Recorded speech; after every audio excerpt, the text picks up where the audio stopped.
हे friends, स्वागत है आप सभी का movie stock movie expense channel पे, जिस पर आज मैं रिकैप करने वाली हूँ Thor the dark world movie को। तो चलिए अब आपका टाइम बिल्कुल भी ना वेस्ट करते हुए शुरू करते हैं इस रिकैप को, वो भी स्पॉइलर वार्निंग के साथ। लेकिन उससे पहले मेरी एक छोटी सी रिक्वेस्ट, वीडियो को लाइक शेयर और चैनल को सब्सक्राइब करने की।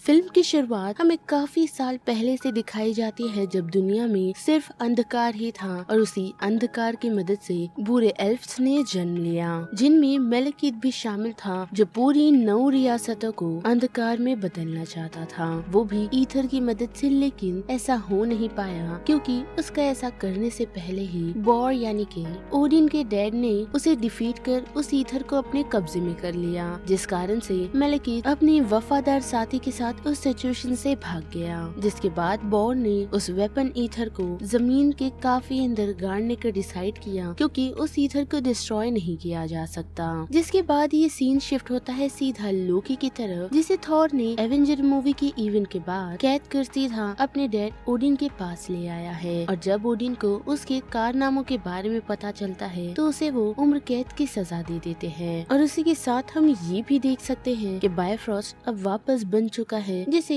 थॉर 1 में थॉर ने डिस्ट्रॉय कर दिया था। और बात करें जेन की, तो वो डार्सी और उसके इंटर्न के साथ एक अबेंडन जगह पर आ पहुंची है, जहां उन लोगों को अजीब सी ग्रेविटेशनल फोर्स का पता चला है, जिस कारण से ट्रक हवा में उड़ रही है। और एक जगह ऐसी है जहां पर कोई भी चीज डालने से वो वापस रिटर्न आ रही है, लेकिन कभी कभी वो चीजें उस जगह पर डालने पर वापस नहीं आती, जिस कारण से जब जेन उस जगह का मुआयना कर रही होती है, तो उसी दौरान किसी तरह की पावर उसे अपनी तरफ खींचकर एक अलग ही दुनिया में ली जाती है, जहाँ जाने के बाद वो किसी तरह की फ्लूइड जैसी चीज को छूती है, जो और कुछ नहीं बल्कि ईथर है। और उस कारण से वो ईथर पूरी तरह उसकी बॉडी में समा जाता है। जिसके बाद हमें थॉर दिखाया जाता है, जो हेमडाल की तरफ आया है ताकि वो जेन का हाल चाल पूछ सके। लेकिन हेमडाल उसे यही बताता है कि उसे जेन फॉस्टर का कोई भी पता नहीं चल रहा, जिस बात से हैरान थॉर ये डिसाइड करता है कि वो मिडगार्ड में जाकर यानी कि अर्थ पर जाकर ये चेक करेगा कि जेन ठीक है या नहीं।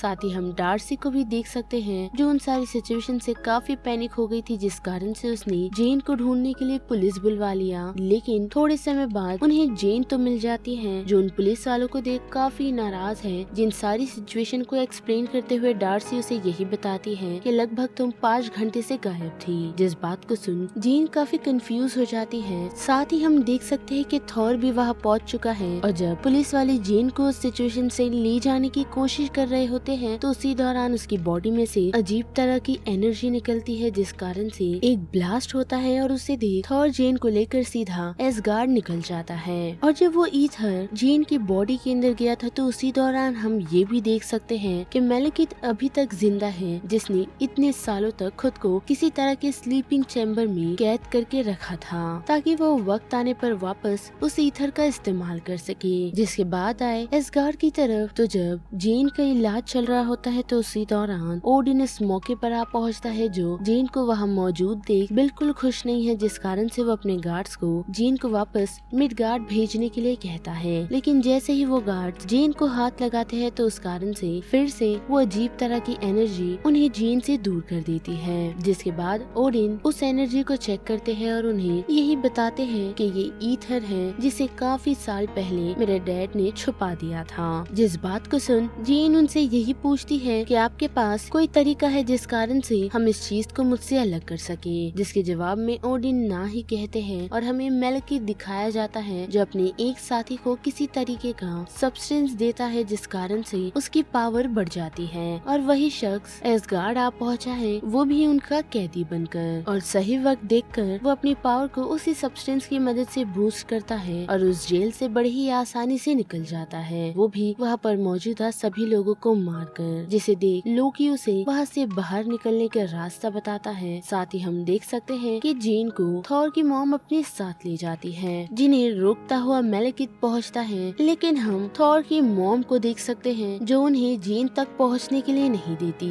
जिस कारण से मेलकित अपने वही साथीदार की मदद से यानी कि उस डीमन के हाथों थॉर की मॉम को मरवा देता है। और साथ ही उसी दौरान हम थॉर को भी आता हुआ देख देख सकते हैं जो मेलेकिथ को जख्मी तो कर देता है, लेकिन उसका वही साथीदार मेलेकिथ को उस सिचुएशन से बचाकर ले जाता है। जिसके बाद हम देख सकते हैं कि एसगार्ड में मायूसी छाई हुई है क्योंकि लोकी और थॉर की मॉम की डेथ हो गई है। साथ ही लोकी ने इस बात का इल्जाम भी खुद पर ले लिया है, यही सोचते हुए कि उसी ने उस डीमन को वहां पर जाने का रास्ता बताया था, जिस कारण से उसने उसकी मॉम को मार दिया और वो खुद को माफ नहीं कर पा रहा। साथ ही हम थॉर को देख सकते हैं जिसने अपने फादर से ये कहा है कि वो जेन को लेकर उसी डार्क वर्ल्ड में जाना चाहता है जहाँ पर मेलेकिथ रहता है, और अगर मैं ऐसा करता हूँ तो वो जरूर जेन का पीछा करते हुए वो ईथर लेने के लिए वहाँ पर पहुँच जाएगा, जिस मौके का फायदा उठाकर मैं मेलेकिथ को मार दूंगा। लेकिन इस बात के लिए ओडिन रेडी नहीं है, जिस कारण से थॉर वहाँ से निकल सीधा लोकी से आकर मिलता है उसे वही सारी बात बताते हुए, और साथ ही वो लोकी के पास इसलिए भी आया है क्योंकि वो हेमडाल के जरिए उस डार्क वर्ल्ड में नहीं जा सकता, जबकि लोकी को यहाँ से बाहर निकलने का एक और रास्ता मालूम है। और उसकी वो बात सुन वो उन लोगों को एसगार्ड से बाहर निकाल देता है, जिस बात की खबर अब मेलेकिथ को भी लग गई है, जिस कारण से वो अब एसगार्ड पर हमला करने के लिए नहीं जाएगा, बल्कि वो वहीं पर बैठकर जेन का वेट करेगा।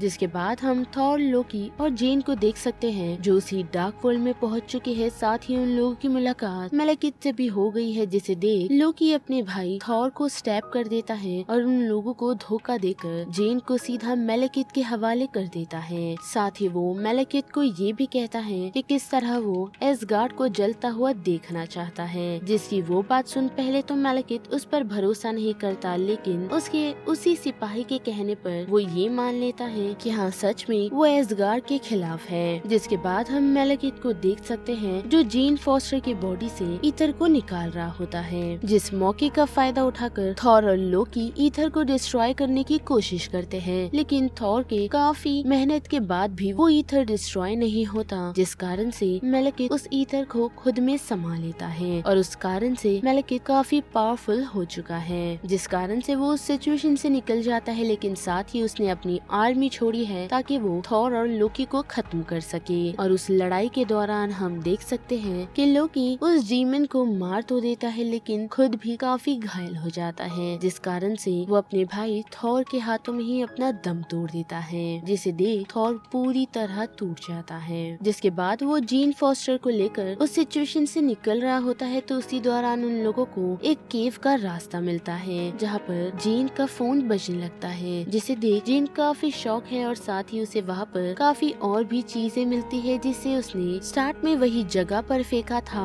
और उस जगह पर कुछ चीजें वापस नहीं आई थी जो कि इस दुनिया में पड़ी हुई है। यानी कि यहाँ पर एक पोर्टल है जिसकी मदद से वो दोनों मिडगार्ड जा सकते हैं, यानी कि अर्थ पर जा सकते हैं, और वो लोग ठीक वैसा ही करते हैं। जिसके बाद वो लोग प्रोफेसर एरिक से जाकर मिलते हैं जो उन लोगों को यही समझाता है कि एक जगह ऐसी है जिससे 9 रियासतें कनेक्ट करती है। साथ ही मेलेकिथ को अर्थ पर आना होगा, जब ही वो उस ईथर की पावर को रिलीज कर पाएगा, जिस कारण से ही वो 9 रियासतों पे अपना कब्जा जमा सकता है। और वो सभी प्रोफेसर की वो बात सुन सीधा उसी जगह पर पहुंच जाते हैं जहां उन लोगों का सामना मेलेकिथ से होता है, और हम देख सकते हैं कि थॉर और जेन फॉस्टर दोनों ही अपने अपने तरीके से मेलेकिथ और उसकी आर्मी से लड़ती है। साथ ही हम ये भी देख सकते हैं कि वो लोग किस तरह मेलेकिथ को हराते हैं, वो भी जेन फॉस्टर के उसी ग्रेविटी यंत्र को इस्तेमाल करके, जिस कारण से थॉर सबसे पहले उसके एक हाथ को दूसरी दुनिया में भेजता है, जिस कारण से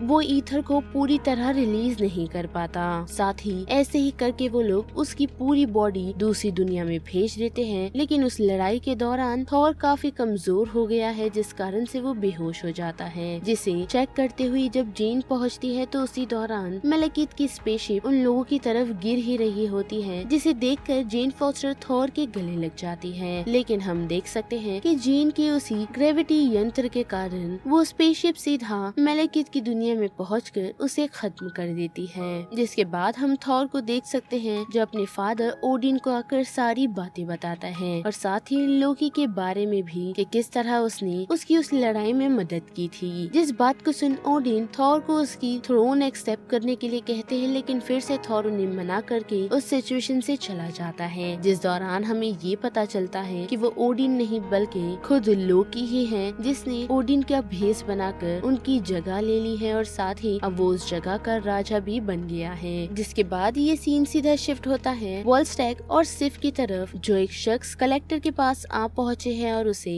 ईथर यानी कि रियलिटी स्टोन देते हैं ताकि वो उसका ख्याल रख सके। जिसे देखकर वो सबसे पहले उनसे यही सवाल करता है कि आप लोग इसे एसगार्ड में भी रख सकते थे, लेकिन उसके जवाब में वो लोग उसे यही बताते हैं कि उनके पास ऑलरेडी टेसरेक्ट रखा हुआ है। और जैसे ही वो लोग उस सिचुएशन से चले जाते हैं तो हम देख सकते हैं कि वो कलेक्टर यही कहता है कि एक इन्फिनिटी स्टोन उनके हाथ लग चुका है, बस बचे हैं तो बाकी 5। और यहाँ पर Thor the Dark world movie का ये पूरा रिकैप खत्म होता है। जिस बारे में आप सभी की क्या राय बनती है उसे लेकर आप मुझे कमेंट सेक्शन में बता सकते हो। साथ ही अगर मेरी वॉइस आप लोगों को इस चैनल पर पसंद आ रही है तो वीडियो को लाइक, शेयर और चैनल को सब्सक्राइब करना मत भूलिएगा। बाकी मैं मिलूंगी आपको फिर किसी मूवी या सीरीज के रिकैप के साथ। तब तक के लिए आप movie stock movie explain channel के बाकी वीडियोस को एंजॉय कीजिए। Till then bye.